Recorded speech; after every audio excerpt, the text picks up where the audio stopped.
आम्ही बोरिवलीवरून ह्या आता महाराष्ट्र शासनाने एक चांगला उपक्रम केला आहे. 1 तारखेपासून सांगितलं की मिसिंग क्लीन ओपन होणार आहे. आज आम्ही त्याच उद्देशाने आम्ही आज बाहेर पडलो. गेल्या 4 तासापासून इथे अडकलेला हा जो मिसिंग लिंक बनवलेला आहे हे आमच्या जनतेसाठी बनवलेला आहे. पण अजूनपर्यंत प्रशासक आणि अजूनपर्यंत कोणताही ठोस निर्णय झाला का नाही, अजून आज चालू होणार आहे का नाही. कारण की तुम्ही बघता की प्रत्यक्षात किती 100-200 गाड्या बंद आहेत.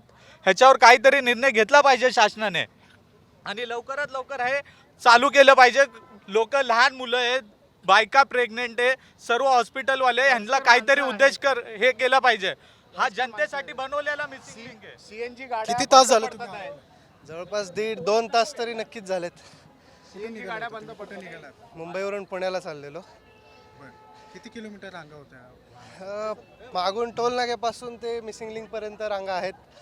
पण आम्ही चेक केलं की जुन्या हायवेने जाता येईल का. गाड्या का बंद पडतात? काय झालं? क्लच प्लेट्स, बऱ्याच गाड्यांचा प्रॉब्लेम झाला आहे. बऱ्याच गाड्या बंद आहेत.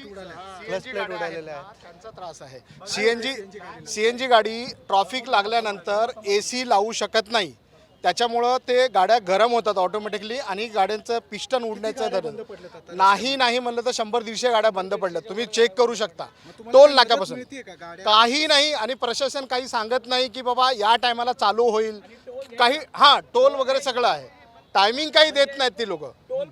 त्यामुळं काहीतरी पटकन आम्हाला निर्णय कळला पाहिजे. वयस्कर माणसं आहेत, पाणी पिण्या एवढी गरम आहे, पाणी पिण्याचं साधन नाही गाड्यांमध्ये, तर काहीतरी ना पाणी बिणी आम्हाला नको, पण पटकन रोड तरी तुम्ही खुला करून द्या.